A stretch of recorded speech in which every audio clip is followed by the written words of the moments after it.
Good evening, members of the Wildcat family. Thank you for joining us. I'd like to extend a very warm welcome to Dr. Heather Tedesco, who will be speaking to us tonight about stressing less and having more fun with our teens and family during this pandemic. Dr. Tedesco accepts people for video appointments or virtual appointments, so if that's something you might want to reach out to her for, we'll provide contact information later on. I'm also thrilled to announce that this year again, the Running Zone in Melbourne has selected West Shore Junior Senior High School to benefit from part of the proceeds from their annual Space Coast Turkey Trot 5K and 10K. So if you're a runner, please sign up, do that, and part of those funds will come over to us here at West Shore. Also, if you need some volunteer hours, we have plenty of volunteer hours the day of the race, which is November 26th. You can help clean up, set up, etc. We're also providing a link for you to sign up for that if that interests you. So as we celebrate the end of the first marking period, I'm so thrilled that we haven't had a huge COVID issue at West Shore Junior Senior High, thanks to all the hard work of the students, the administration, the faculty, and the parents. So I will see you again, hopefully live eventually, but in the meantime through video presentations as needed. And I want to wish you a great night. Stay well and stay strong, members of the Wildcat family. Hi, my name's Heather Tedesco, and I'm an applied psychologist in McLean, Virginia, which is a suburb of Washington, D.C. And I have a private practice where I work exclusively with parents on all kinds of concerns and questions. I also have 3 children, 3 teenagers myself, and so I am passionate about parenting, both the joy of it and the challenge of it. And I'm always looking for ways that we parents can support one another and support our families and our children. And I really would like to thank Catherine Smith for inviting me to speak to you about one of my favorite topics, which is how to stress less and how to laugh more and hopefully increase some happiness for families. I should mention that my area outside of Washington, D.C., I think bears some similarities to yours.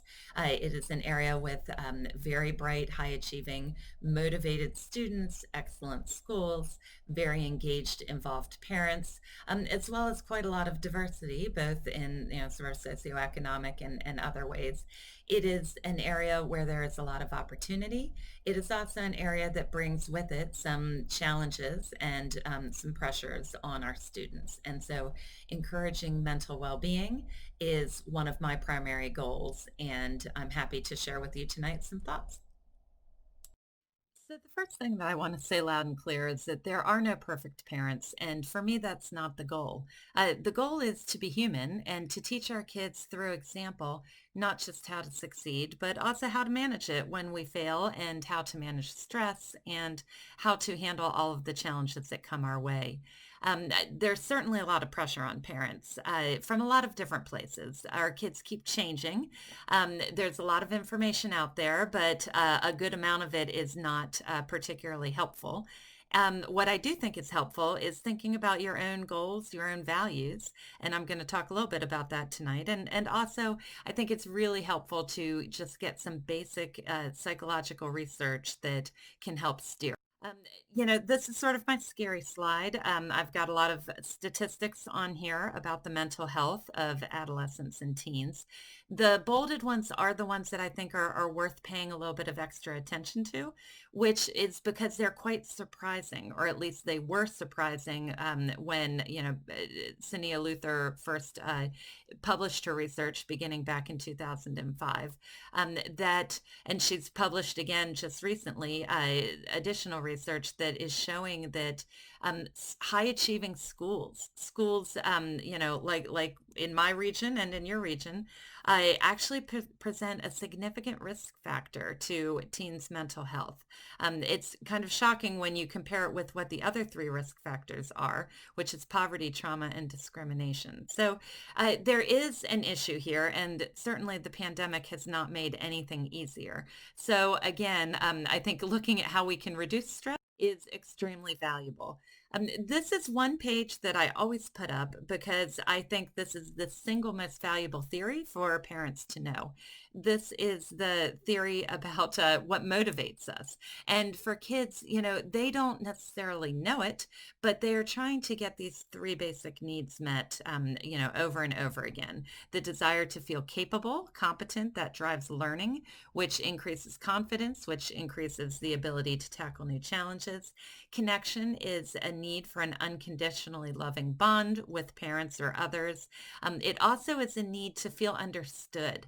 That's challenging with high schoolers. And so, that's something that we all as parents strive for, but, it's a work in progress for most of us. And then the third one is extremely important, this need for autonomy, to have some say, some control over what happens to us. Again, when we're under conditions like we are during the pandemic, where some of the freedoms have been, taken away or adjusted, that need for autonomy is perhaps particularly striking. So, we're here tonight. Yeah, I mentioned there's some mental health concerns out there. I am big on focusing, kind of not as much on what's wrong, but what can we do about it? And so, there's a long list of things here that I'm going to run through in the rest of my time. First thing is to just understand stress at the basic physiological level. Essentially, our hypothalamus will kind of trigger a little activation of our sympathetic nervous system, and tell us that a threat has been detected. And so we get this very physical reaction to that threat. However, that physical reaction is the same whether we think we're fleeing a bear or whether, there's a calculus test happening. And so when we're under stress over and over again, and when kids are under stress over and over again, it begins to show in physical symptoms. And so there's a list of kind of the most common ones here. Stomach aches and headaches are, extremely common, but there are some that you may not be as familiar with. Procrastination is actually it can be a symptom of stress, as can anger and emotional outbursts, memory and focus issues. So, just it helps to kind of have a sense of how your teen is doing right now. Um, because again, we're not meant to be, fleeing mortal danger over and over again. We're not built to withstand that. And there's a lot of information showing that it has a significant long-term effect on the brain. And, in teenagers, that effect is amplified. A little plug for sleep. That is one of the single best things for pretty much everything, mood, stress, mental health, as well as physical health. And I think as parents, we really have a responsibility to learn about anxiety and stress in order to kids. So I want to just give you a few pieces of information about what's happening in your teenager's brain because I think it's really fascinating and it affects so much of sort of the conflict in families. I spend a lot of time with my clients discussing that our teenagers' brains don't work like ours. They don't process information the same way that we do, even when we're side by side. The emotional regulation system that develops first, this limbic system, is actually where the way that stimulus is often filtered through a teenage brain. So they're coming at everything from this, kind of more irrational, emotional way than we adults who have the gift and the benefit of fully formed prefrontal cortexes. And it changes how they receive information. But there's a couple other things to know. They are in this unbelievable capacity to learn in these teenage years. It's actually at its peak in terms of the brain formation. And what they're doing right now is going to be disproportionately strongly represented in their brain. It's not carved in stone forever, but it's definitely, kind of they're at this one of these, kind of moments of neuroplasticity where they're better able to, kind of learn and have it last long term. They're creating these neural networks that are going to be there for them, long term. And so it means that they are also vulnerable to the effects of stress, to the effects of addiction. And so it's really important to be looking at what stress. Um, We are built not to be under chronic stress. That's the good news. The bad news is that the way that we are built to reduce stress tends to not be very good for us. It works well in the moment to get rid of that physiological energy. It does not work so well, interpersonally and in terms of, kind of our long-term well-being.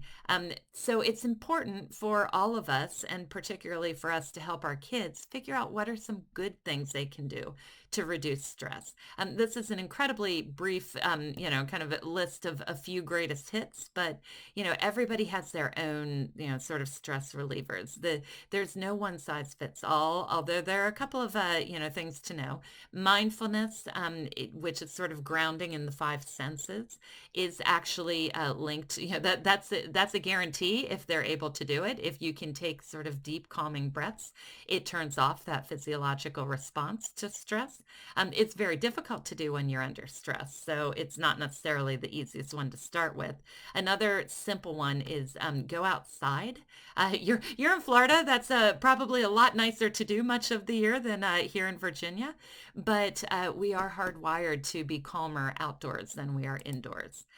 So the goal here is to help our students, our teens, develop a good set of positive coping methods so that they don't fall, kind of victim to using more of these negative ones. Another huge thing to do is to strengthen our connections with our kids. And I mentioned in the beginning that this is more than just our unconditional love, which, without even being there with you, I know you all have for your kids. It has to do with staying current on them. It has to do with being curious about who they are right now because they're changing. They're in this period of really rapid flux. And so it's tricky. They're a moving target. But, as parents, if we can really try and use, curiosity, good open-ended questions, excellent listening where we turn off what we think and we're actually open to hearing what they have to say. These are all ways that we can help our kids feel connected to us. It's a really important thing for a part of the joy of being parents.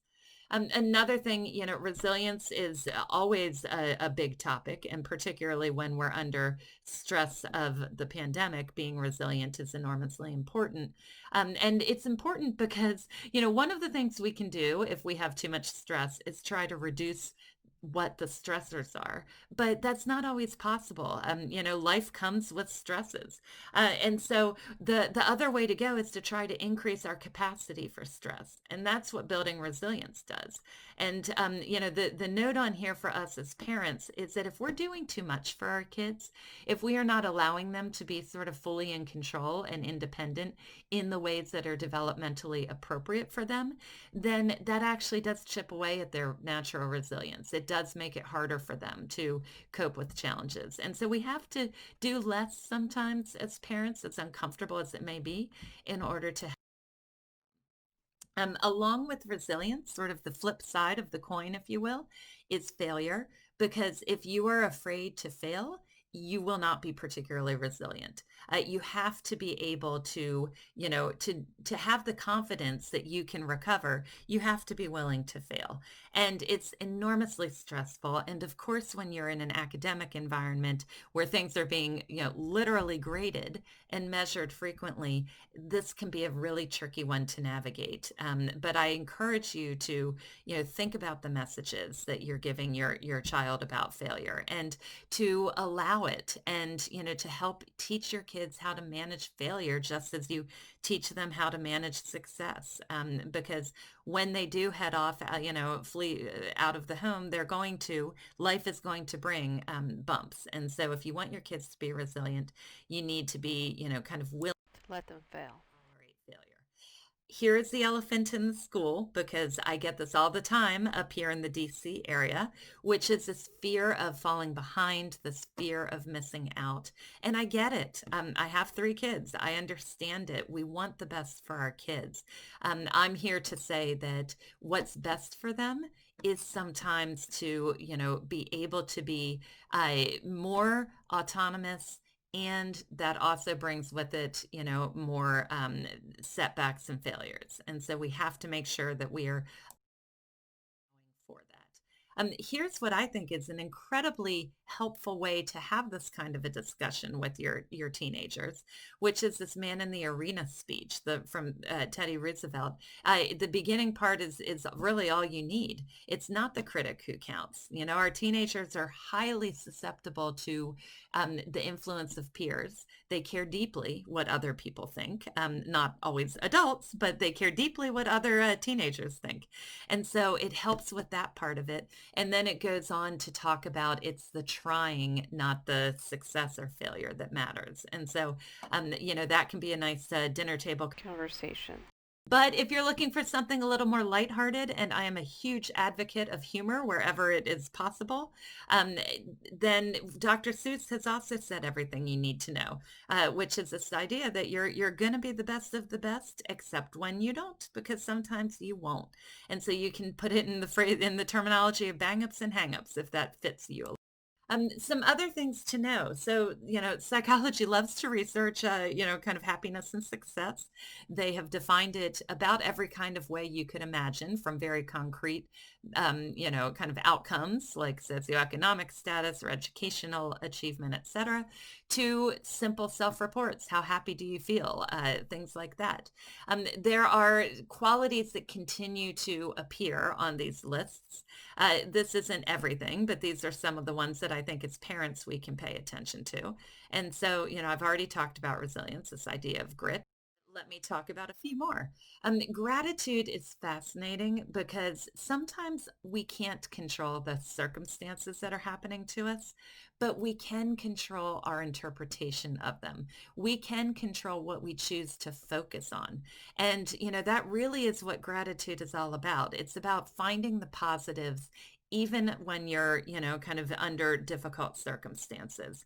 And I can tell you that the research is quite persuasive that it has a powerful effect on our well-being, kind of on our subjective satisfaction. We can actually nudge our set point of happiness upward by practicing gratitude. And so that's a wonderful thing that you can do.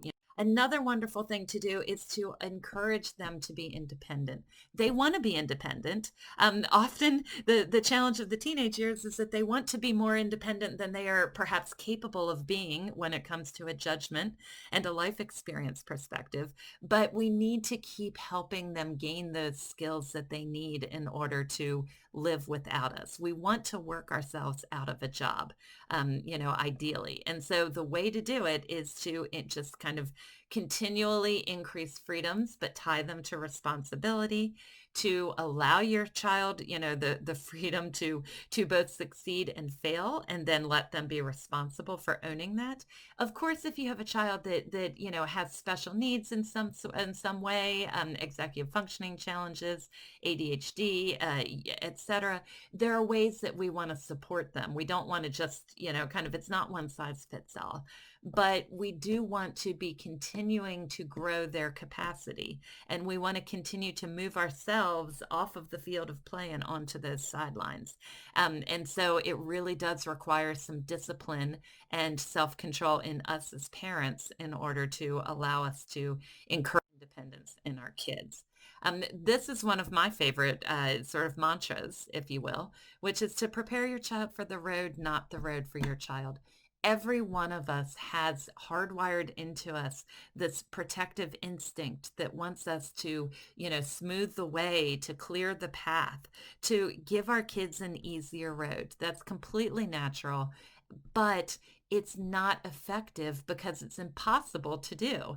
And at some point, if your child hasn't yet resented your trying, they will eventually. And so we need to instead equip our children to handle anything instead of trying to, kind of keep making the world what we want it to be for them. Downtime is here's the silver lining of the pandemic for sure, which is that, for many people, it created suddenly a lot of extra time and space. That's really good for our teens. That's really good for our kids. We need to remember that, kind of what psychologists talk about as downtime tends not to be plugged in to anything. Technology is a challenge because it, kind of stimulates our brains in ways that don't allow, kind of the true, self-exploration and reflection that downtime can provide. But, I encourage you to take advantage of, if your world has changed at all in terms of your activities and things, maybe try to, look for the positives where you can spend some unhurried time playing a game, having a conversation, spending some time with your because we know that it's hard to value. We know that, young kids from young kids on up, there's so much that they can do with their times. Again, this is happening right now. Another thing that I think is really valuable for us is to, think about our own goals, our own values, our beliefs, our priorities. If you're listening to me, and so obviously you care about your child's psychological health and you're motivated to, kind of spend some time considering it. This little graphic is, I don't even know what the research study is. It may have been nothing at all. I grabbed it years ago because I actually really liked the fact that it had five different, sort of definitions of success. And, I'm not here to say that one of these is better or worse than the rest. I think part of the gift of, sort of being a parent is that you get to decide for your own kids what you think is important and you get to share that with them. And if you're lucky and things go well, they may end up, long term, sharing it as well. But regardless, it is not, we need to make sure that we're being intentional with what we're doing with our kids. That's really what they need from us is, to have a little bit of a vision instead of just being sort of sucked into the day to day, which is really hard because the day to day is pretty all consuming. Here is a message that I think is enormously valuable to give to our teens. And it's one that may seem self-evident to you, but I can tell you it is not obvious to a lot of kids. The idea that there's a lot of different ways to have a successful adulthood and many different roads to get there. Kids tend to hear the message that there is a best way. And that is a very, very stressful way for them to think because all you can do is sort of blow it, right? If you've got to sort of follow a narrow path. And, it's so much easier for them if they understand that, yes, work hard, yes, set goals, give it what you've got, but don't fear failure. Don't believe that if you fall short or if a curveball comes your way that you're sunk. Help your kids understand, the ski slope may not resonate as well in Florida, but the idea is that, there are many different ways to get from the top to the bottom of the mountain and vice versa. And so, we want to make sure that we're helping our kids not feel the pressure of the entire rest of their lives based on what's happening to them right now while they're in school. Part of this too is us parents taking a longer view of success. I ask parents frequently the question, how would you like to describe your child when they're 30? There's nothing magic about 30. I pick it because it's far enough beyond a lot of the years of education that it tends to let the, sort of immediate pressure of schooling fade a little bit. If you have any trusted, relatives, friends, neighbors who have older children, like 5 to 10 years older than yours, I encourage you to chat with them because it's always enlightening to hear their reflections of, kind of what really mattered and what really didn't. Because I hear a lot of that from older parents that they wish they knew when their kids were in high school that X, Y, and Z, and these were the things that ended up really not having that big an effect, even though when they were in those high school years, it seemed so important. And so if you're able to look long term and to think long term, it can take the pressure off of you, it can take the pressure off of your students, and it can allow you to kind of enjoy the present a little. Um, yeah, this is sort of my final plea, if you will. It comes from Ralph Waldo Emerson, this idea that what lies behind us and what lies before us are tiny matters compared to what lies within us. If you can give your student the message that it's not what they accomplish, but it's who they are, then that is a message that reduces stress because the outcomes they do not always have control over. They rarely have complete control over the outcomes, but they do have control over what they bring to it. They have control over their effort. They have control over their motivation to some degree. They have control, hopefully some control over their emotions. These are the characteristics that they're going to be able to apply, to high school as well as to the rest of their lives. And in terms of your time with them. And once you have high schoolers like me, that time is precious and it's fleeting. And, there is a finish line, somewhere there that's become visible by the time they hit high school. And so, we really need to keep our eye on, kind of what really matters. So final thought for you all is just, to go back to what those three basic needs were: connection, competence, and autonomy. If you are trying to, kind of keep those in the forefront of your decision making in your parenting, you're going to be, doing your kids a big service. You're going to, enable them to, become resilient, become independent, all of those things that we know are good. And that's sort of what you can do for your child. What you can do for yourself is really truly to keep clear to yourself what is your long-term vision of success. What do you want your adult child to be like? What do you hope for them? What do you wish for them? We're good at this when we have infants, and then we kind of get swept up, and we start to get, a little bit, we get influenced by what we're hearing other people do. The social comparisons start to make us nervous. Certainly, we're faced with highly curated views of other people that they're putting out there on social media. I can't tell you how many times I've spoken to a parent who says something along the lines of, I was feeling okay about everything until I went and talked to so and so. And then all of a sudden it just rushes back to us. So I really encourage you to, keep your own North Star in sight and to not let what other people are doing or not doing affect, kind of your own parenting. And then this final little thing, it's such a little silly thing, and yet it's really profoundly powerful. Our brains are kind of wired to go to the negative. It's part of our safety and protective where we're supposed to, like look out for danger.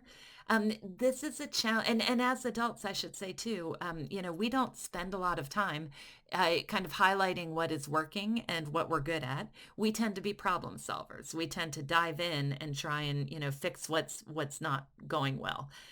Our kids don't work that way. And again, I spend so much time in my private sessions with clients trying to rearrange this thinking a little bit to let them know that our kids actually need more of our focus, more of our energy, effort, communication around what their strengths are, around what they are capable of, around, the positives, and then very strategic, short targeted, little bursts around what the challenges may be.